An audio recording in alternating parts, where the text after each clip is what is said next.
გამარჯობა მეგობრებო და გიბრუნდებით ცხელი სიახლეებით. PSG დიდი დილემის წინაშე. რა როლი მიენიჭება კვარაცხელიას? სიახლეების დაწყებამდე კი თხოვნა დამიფასოთ შრომა და ავიდეთ ტრადიციულ 2000 მოწონებაზე. ხოლო თუ ახალი ხარ არ დაიზარო არხის გამოწერა, მე კი საინტერესო ინფორმაციებს არ მოგაკლებთ. ყველას მადლობას გიხდით მხარდაჭერისთვის და მოდი დავიწყოთ. ასე გაგრძელება აღარ შეიძლება. კიტაიშვილი მარცხმა გააბრაზა. ავსტრიის ბუნდესლიგის მორიგ ტურში ოთარ კიტაიშვილი შტურმის საკუთარ მოედანზე ლასკს დაუპირისპირდა და 1-3 დამარცხდა. გრაცელები მეშვიდე წუთზე ოთარ კიტაიშვილმა დააწინაურა, თუმცა დარჩენილ დროში მასპინძლებმა 3 უპასუხო ბურთი გაუშვეს და შეიძლება ითქვას, რომ კიტაიშვილის გუნდმა დამსახურებულად წააგო. შეხვედრის დასრულების შემდეგ კი შტურმის ქართველმა ნახევარმცველმა კომენტარი Sky Sports ავსტრიასთან გააკეთა და ბოლოდროინდელი წარუმატებელი შედეგების გამო უკმაყოფილება ვერ კარგი თამაში ნამდვილად არ იყო. ბევრი მარტივი შეცდომა დაუშვით. მარცხში მთელი გუნდია დამნაშავე, არა მხოლოდ დაცვა. არ ვიცი რაშია პრობლემა, მაგრამ ასე გაგრძელება აღარ შეიძლება. რაღაც უნდა შეიცვალოს. განაცხადა კიტეიშვილმა. აღსანიშნავია, რომ მარცხში დამნაშავე ყველაზე ნაკლებად კიტეიშვილი იყო, რადგან ქართველი მთელი შეხვედრის განმავლობაში აქტიურობდა და შემადგენლობიდან ყველაზე მაღალი შეფასება 8.6 ქულა დაიმსახურა. მამარდაშვილის ლივერპულის საჩემპიონო შანსები და ლივერპულის გულშემატკივრების მიმართვა. ინგლისის პრემიერ ლიგის 12 ტურში გიორგი მამარდაშვილის ლივერპული ისევ დამარცხდა. აღსანიშნავია, რომ ლივერპულის გუნდის მთავარი მეკარე ალისონი დაუბრუნდა, თუმცა მერსესაიდელებს ვერ სამანუშველა. კერძოდ ლივერპული ენფილდზე ნოტინგემ ფორესტს დაუპირისპირდა და მერსესაიდული კლუბი 0-3 დამარცხდა. აღსანიშნავია, რომ ამ შეხვედრის დასრულების შემდეგ მერსესაიდელი გულშემატკივრები მამარდას ძირითადში დაბრუნებას ითხოვდნენ. როცა სიტისთან წავაგეთ, ვამბობდით, რომ პრობლემა მამარდაშვილი იყო. დაბრუნდა ალისონი და ნოტინგემთან 3-0 წავაგეთ. ტრამვიდან პირდაპირ ძირითადში დაბრუნებას შობდა კვლავ მამარდაშვილი ყოფილიყო. დააბრუნეთ მამარდაშვილი ძირითადში, სანამ ალისონი სრულყოფილ ფორმას არ აღიდგენს. თავარი პრობლემა არა მეკარი, არამედ დაცვა. წერენ ლივერპულის გულშემატკივრები. ხოლო გასული უქმეების შემდეგ ცნობილმა სტატისტიკურმა სააგენტომ ოპტამ საკუთარი რეიტინგი განაახლა და ვარაუდობს, რომ ლივერპულს ჩემპიონთა ლიგის საგზურის მოსაპოვებლად დიდი ბრძოლა მოუწევს. ოპტას მიხედვით წითლების ჩემპიონობის შანსი 2.42%-ია. სტატისტიკური სააგენტო კი პრემიერ ლიგის მთავარ ფავორიტად არსენალს მიიჩნევს. მე კი დავძენ იმასაც, რომ ლივერპული მომდევნო შეხვედრას ჩემპიონთა ლიგაზე გამართავს. ისინი კი ენფილდზე PSV-ს დაუპირისპირდებიან. ვოტფორდში ჩაკვეტაძის შესაძლო ტრანსფერზე ისაუბრეს. გიორგი ჩაკვეტაძის ვოტფორდის ხელმძღვანელმა სკოტ სტუქსბურიმ კლუბის სატრანსფერო პოლიტიკაზე ისაუბრა. მათ შორის კი გიორგი ჩაკვეტაძესაც შეეხო. გუნდის მთავარ მწვრთნელს ხავის უთხარით, რომ ისეთ მოთამაშეებს, რომელთა დაკარგვას არსულს არ გავუშვებთ. ესენი არიან ლუზა ჩაკვეტაძე და ყველა ის ფეხბურთელი, რომლებიც მიზნის მიღწევაში დაგვეხმარებიან. ფიქრობთ, ახლა მიზნის შუაგულში ვართ და გვჭირდა, რომ ამისანს მივაღწევთ. ცხადია, თუ გუნდის გაუმჯობესება და უკეთესი მოთამაშის დამატება დაგვჭირდება, ამაზე ვიმუშავებთ. მაგრამ იანვარში არ დავკარგოთ არც ერთ მოთამაშეს, რომლის დაკარგვაც არ გვინდა. ვატა დაშავდა, მაგრამ გიორგი ჩაკვეტაძე ნებისმიერ წამს უნდა დაბრუნდეს. როდესაც ვატა გვყავდა, რთული გასაგები იყო, როგორ დაბრუნდებოდა ჩაკვეტაძე, მაგრამ ახლა მისი დაბრუნებით ბევრი პრობლემა მოგვარდება. განაცხადა გუნდის ხელმძღვანელმა. სათქმელია ის, რომ დღეს ვოტფორდი პრესტონს დაუპირისპირდება. სასიხარულო ფაქტი კი გახლავთ ის, რომ ჩაკვეტაძე ვოტფორდის განაცხადში იქნება. ქართველის შემტევი კი სავარჯიშო პროცესს ცოტა ხნის წინ დაუბრუნდა და მას მოედანზე ძალიან მალე ვიხილავთ.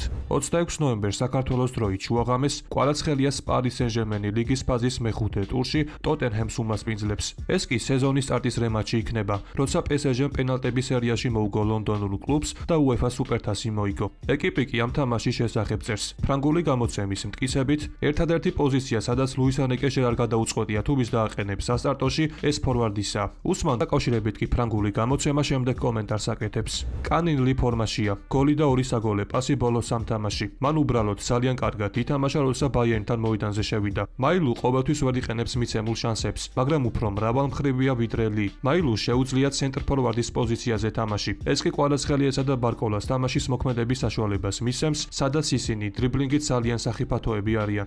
თუ კილი იქნება სასტარტოში, ამ ორი გარემარბიდან ერთ-ერთს ან ორივეს მოუწევთ ხოლმე ცენტრში შერბენა. თუმცა არც გონსალო რამოში უნდა დავივიწყოთ. თუმცა უნდა ითქვას ისიც, რომ ის უფრო შეცვლის კაცია. მან 5 გოლი გაიტანა შეცვლიდან, ხოლო სასტარტო შემადგენლობიდან მხოლოდ 1. ასე რომ დიდი ალბათობით სასტარტოში პორტუგალიელი არ იქნება. წერია გამოცემაში. მადრიდის რეალი ვინისიუს კარგავს. რა ხდება ბრაზილიელი ფეხბურთელის თავს? რეალი ბარსას წინააღმდეგ. ფლორენტინო პერეზის ხმაურიანი განცხადება. ხოლო თუ აქამდე ხარ მოსული, შეგახსენებთ, რომ ჩვენი მიზანია, რომ ავიდეთ 2000 მოწონებაზე. რის შემდეგაც ახალი ვიდეო ძალიან მალე გამოვა. უკანასკნელ პერიოდში რეალში ფლორენტინო პერესი მედიის წინაშე იშვიათად ჩნდება.